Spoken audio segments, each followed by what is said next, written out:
Oke, assalamualaikum warahmatullahi wabarakatuh. Waalaikumsalam warahmatullahi wabarakatuh. Good afternoon, class. Good afternoon. Okay, I'm sorry for the lightning condition because our class is nggak dibiayain sama pemerintah, jadi mohon dimaafin aja kondisinya. Oke, jadi seperti yang bisa kalian lihat di layar, hari ini kita akan belajar tentang narrative text, or in Indonesia artinya teks naratif atau teks narasi. Nah, kalian pernah dengar nggak sebelum kita masuk ke mind mapnya? Kalian pernah dengar nggak apa sih teks naratif itu? Sebelum teks naratif deh, narasi dulu. Apa narasi? Cerita. Cerita. Ada lagi ini yang cowok sendiri? Iya, cerita. Cerita semua. Ya. Oke. Kita tahu salah jari dulu. Narasi. Oke. Kalau teks naratif apa? Reina? Adalah sebuah teks yang menceritakan rangkaian kejadian yang sudah terjadi. Oke. Kalau Dea? Oke, lanjut. Penjelasan naratif teks tadi sampai Reina tadi sudah ya? Dea? Cerita yang bertujuan untuk menghibur pembacanya. Biasanya ada moral story-nya di dalamnya. Oke, next Pian. Ini naratif teks itu cerita yang menceritakan sebuah kejadian-kejadian secara berurutan dari awal sampai akhir. Oke, kalau Devinta? Cerita dongeng. Cerita dongeng. Oke, mari kita lihat. Jadi sebelum kita masuk ke pengertian yang sudah kalian bahas tadi itu, di sini kita lihat dulu 5 topik yang akan kita bahas hari ini, 5 poin utama. Yang pertama, kita akan bahas tentu saja definisi yang sudah kalian sebutkan tadi masing-masing. Tolong keep in mind, jangan sampai lupa definisi yang sudah kalian berikan. Kemudian kita akan lanjut ke purpose, maksud dari teks naratif. Maksud dari teks naratif itu untuk apa sih? Bisa jadi untuk menghibur, bisa jadi untuk menyampaikan berita, atau untuk yang lainnya. Kemudian kita akan mempelajari juga tentang struktur dari teks naratif. Sebenarnya tidak jauh berbeda dengan teks-teks lainnya. Kemudian kita akan bahas tentang ciri-ciri atau karakteristik. Dan terakhir kita akan masuk ke example. Next. Ini learning objektifnya. Sorry, nggak gitu kelihatannya. Oke, agak sedikit blur, sorry di layar. Jadi learning objektif di sini text narrative is to connect and sequence event in a narrative way to analyze a problem solution pattern faced by the main characters. Oke, next saja. Jadi definisi dari teks naratif ini Bapak masukkannya secara singkat. Jadi teks naratif ini adalah tipe teks yang menyampaikan sebuah cerita dengan deskripsi yang berurutan gitu. Teks naratif sesuai dengan namanya narasi, dia ternarasi gitu, ada skemanya, ada ceritanya, ada urutan-urutannya. Kemudian maksudnya, nah maksudnya ini yang tadi dijawab oleh dia. Jadi maksud dari teks naratif ini adalah untuk menghibur dan menginformasikan kepada pembaca dengan mempresentasikan, menyediakan rangkaian kejadian dengan cara yang menarik, gitu. Jadi contoh dari teks naratif masing-masing dari kalian, contoh dari teks naratif. Contohnya seperti apa yang ada di pikiran kalian? Cerita rakyat, Cerita rakyat, good. Apalagi? novel, Novel, Mitos, oke, mitos. Dongeng. Dongeng, oke. Sebelumnya Bapak mau tanya juga nih, kenapa mitos sama dongeng kalian masukkan ke dalam teks naratif? karena cerita fiksi. Karena cerita fiksi, oke. Jadi teks naratif itu memang bisa berupa fiksi dan non fiksi. Tapi lebih jauh, kenapa dongeng dan mitos kalian masukkan ke dalam teks naratif? Kalau tadi itu novel sama yang lain kan itu sudah cukup jelas tuh. Kenapa dia masuk ke dalam teks naratif? Apa persamaannya mitos, dongeng, novel, sama cerpen? Sama-sama menghibur pembaca. Oke, maksudnya sama. sama-sama berupa cerita. Yes, lebih jauh lagi. Kenapa mereka semua? Apa kesamaannya yang kira-kira kita semua lupa? Kesamaannya adalah kesemua itu tadi disampaikan secara sequence. Jadi ada rangkaian ceritanya, ada step by stepnya. Berbeda dengan teks deskriptif. Kalau teks deskriptif nggak tergolong dengan ke teks naratif karena dia nggak punya rangkaian cerita kejadian.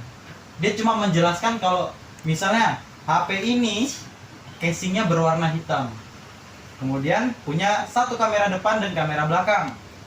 Wallpapernya kartun seperti itu. Itu nggak ada rangkaian kejadiannya. Tapi keempat tadi itu yang kalian sampaikan, kenapa tergolong ke dalam teks naratif? Karena semuanya punya naskah yang bisa ditelusuri dan kejadiannya itu runtut. Gak mungkin kalau misalnya Malin Kundang ada seorang anak yang batu, kemudian dia durhaka sama mamanya, terus dia merantau ke kota.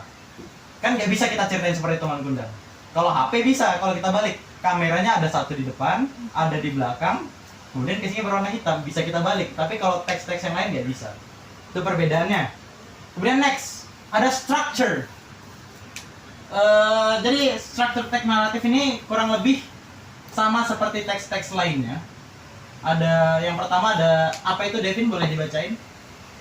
Orientation. What is orientation? Orientation sets the stage for the story. Oke, Rainer, apa maksudnya?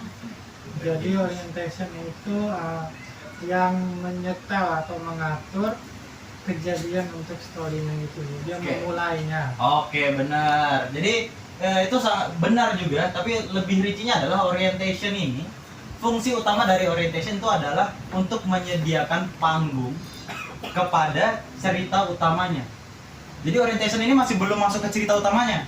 Tapi ini orientation kita seperti masih nyediain panggung buat kejadian besar berikutnya. Jadi kita kenalin dulu tokohnya, kita kenalin dulu latarnya seperti itu. Terus kita jelaskan juga waktunya kapan seperti itu. Jadi ini untuk menyediakan panggung untuk cerita utamanya, perkenalan, introduction. Kemudian yang berikutnya ada apa itu, Vian? Complication. Complication. Yes. This section contains the problems that occur within a story. It is divided into 3 parts. Ada rising action, ada climax, sama falling action. Oke, good. Jadi, kalau tadi itu orientation sebagai pembukaan itu adalah bagian di mana kita menyediakan panggung untuk cerita utama. Nah, complication ini adalah bagian dari cerita utamanya. Nah, ini bagian seru-serunya keluarnya di sini nih. Jadi bagian yang seru ini tadi itu kita bagi lagi menjadi 3 bagian lagi. Yang pertama adalah rising action. The problems begin to emerge, and then the next is climax, and then the last one is falling action. Jadi di sini nih yang pertama adalah tahap pertama dari complication adalah cerita-cerita itu mulai muncul. Kalau setiap masalah pasti ada muncul. Contohnya, kita nggak mungkin bercerita tentang pengalaman kalau nggak ada kejadian seru di dalamnya. Misalnya kita cerita liburan ke Derawan, misalnya. Jadi kalau misalnya kita liburan ke Derawan, pasti ada hal penting, paling tidak satu poin yang akan kita ceritakan. Entah itu pengalaman kita untuk berenang, atau masalah yang kita hadapi di sana. Kalau nggak mungkin kita cerita, saya kemarin liburan ke Derawan. Nah, di Derawan itu ada lumba-lumba. Nah, terus di sana juga ada sepeda. Terus jalannya juga ada. Nah, kalau mau ke sana juga bisa naik pesawat. Kan kita nggak mungkin cerita seperti itu tuh. Itu sama kayak kita mendeskripsikan dari Pulau Derawan itu sendiri, itu yang membedakan. Kemudian untuk climax ini adalah puncak dari masalahnya. Masalah yang meledak tadi itu, pucuknya itu masalah itu meledak, bakal meledak di sini. Contohnya, kalau misalnya Rainer punya masalah sama pacarnya misalnya. Nah, Rainer punya masalah sama pacarnya, yang jadi rising action adalah pemicu dari masalahnya Rainer sama pacarnya. Untuk climax, nah climax ini bisa misalnya Rainer bisa benar-benar baku hantam sama pacarnya, tuh benar-benar ketika meledaknya masalahnya, atau mungkin bisa putus, sempat putus mungkin. Contohnya seperti itu. Nah, untuk falling action ini adalah ketika masalah sudah ditemukan. Kemudian ada juga resolution adalah ketika masalahnya udah selesai. Dea, Bapak mau tanya nih, perbedaan falling action sama resolution apa? Action sama Resolution. falling action itu masalahnya sudah mulai menurun dan kayak udah mulai ada solusinya. Nah, tapi kalau di resolution itu benar-benar waktu konfliknya itu udah selesai dan masalahnya udah terpecahkan sama udah ada solusinya gitu. Oke, good. Oke. Bagus sekali. Jadi contohnya lagi, misalnya dia nih punya masalah juga sama pacarnya misalnya. Jadi waktu klimaksnya misalnya pacarnya dia selingkuh sama mantannya misalnya begitu. Nah di falling action ini adalah ketika pacarnya dia ini sudah memutuskan untuk minta maaf sama dia. Nah apakah dia memaafkan pacarnya atau tidak itu urusan belakang. Situasi setelah pacarnya dia ini minta maaf ke dia itu akan diceritakan di resolution. Tapi proses minta maafnya pacarnya dia itu tadi itu akan diceritakan di falling action. Itu perbedaannya. Next. Nah, jadi kita di sini akan membahas tentang karakteristik dari teks naratif. Jadi karakteristiknya di sini yang benar-benar kelihatan ada 4. Yang pertama sudah jelas karena teks naratif itu adalah teks yang menceritakan tentang kejadian. Pasti kejadiannya udah pernah dialamin. Jadi sudah pasti kejadian yang sudah dialamin ini terjadi di masa lampau. Makanya kita menggunakan past tense. Contoh kata kerja bentuk lampau apa aja? Stood. Stood. Apa lagi? Worked. Worked. Oke, apa lagi? Slap. Apa? Drank. Drank. Oke. Slap. Slap. Oke, good. Dengan a d ya di belakangnya. Misalnya Rainer was slapped by his girlfriend. Rainer sudah ditampar sama pacarnya. Contohnya seperti itu. Oke, using adverbial of time. Using adverbial of time. What is adverbial of time? Kata keterangan waktu. Yes, kata keterangan waktu. Contohnya? Yesterday. Once upon a time. Apa? Tonight. Tonight. Apa tadi, Devinta? Yesterday. Yeah. Oke, apa lagi? Firstly, secondly, after that, finally, immediately, In that good. day. Okay, on that day. And then the next is using adjectives. Contohnya? Beautiful. Beautiful. Kalau noun phrase? The girl. Beautiful boy. Oke, beautiful boy or beautiful girl. Iya. Oke, perbedaan adjective sama noun phrases, Rainer. Kalau adjektif itu dia cuman sifatnya doang kayak beautiful aja, kayak tall gitu. Oke. Itu kalau noun phrases itu ada semacam nounnya atau subjeknya gitu. Yes. Jadi kayak beautiful girl, Oke. tall boy gitu. Oke, good. Murid-murid Bapak udah pada pinter. Keren. Oke, jadi di sini Bapak mau kasih lihat kalian video The Crying Stone. Oke, videonya tidak kelihatan. Ini ada di sini nih, di bawah ini ada nih, tapi nggak muncul. Oh, ini baru muncul ya, sorry.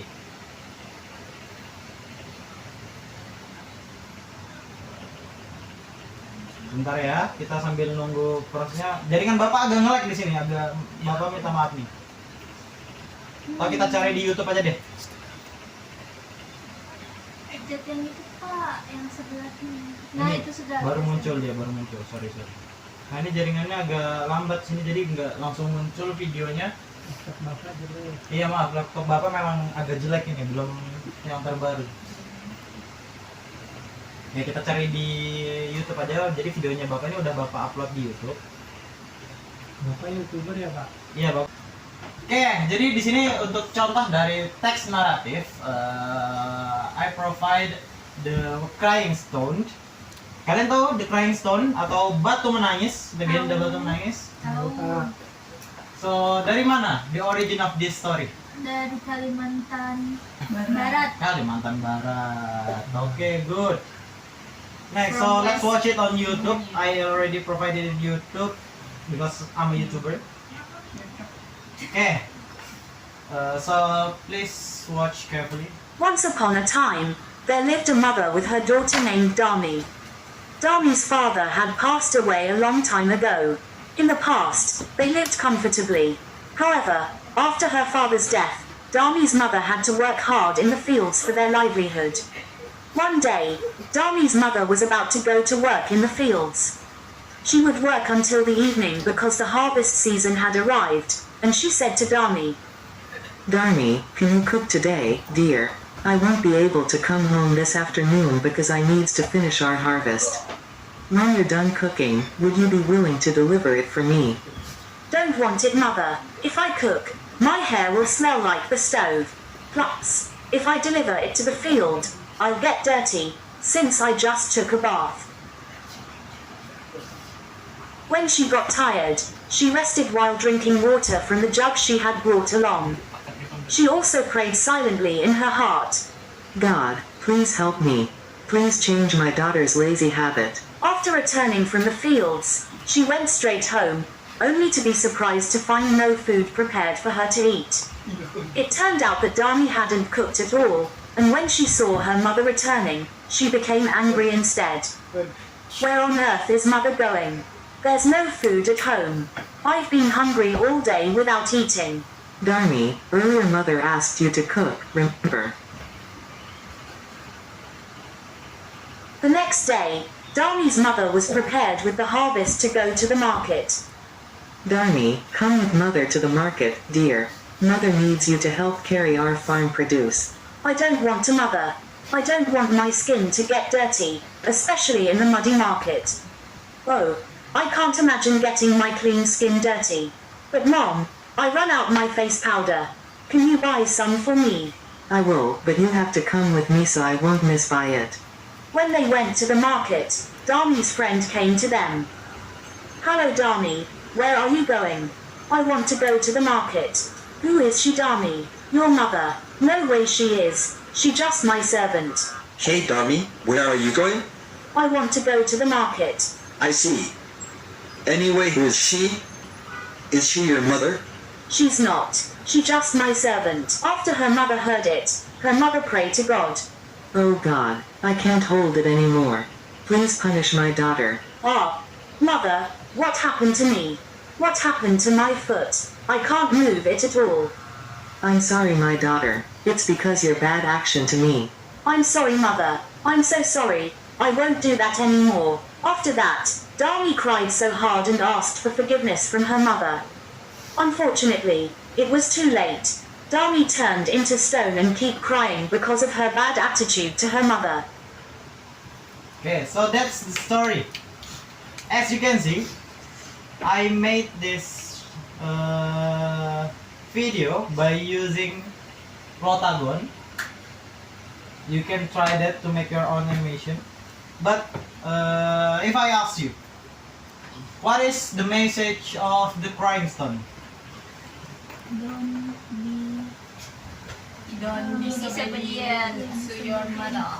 Okay, keep that in mind because today and now we will do our quiz. You can scan the barcode please or enter the code using Mentimeter. Okay, already. Please sign in into our Mentimeter. Dancer. Done. Okay, one participant. That's me, sir. Okay, please spam like. Okay, two participants. The connection is Okay, I'm sorry. Three participants. It's okay, sir. Okay, that's okay. Okay. Okay, so let's play. What is narrative text? So I provide. So this is the teacher's preview. So you do your own without you. Please don't look at the screen. Okay. Okay. Okay. Just pretend like we already done it because the time is almost up. So just pretend like we already done it. Okay, this is our Mentimeter and that Yes, is I win. yes, that is all of our material today about narrative text. So, is there any question from you all guys? no. No? No. Enough. Oh, so I think that's enough for today. So thank you for your attention and your attendance. So thank you and have a good day. Thank you, sir. Thank you so much, sir. That is. Sini coba.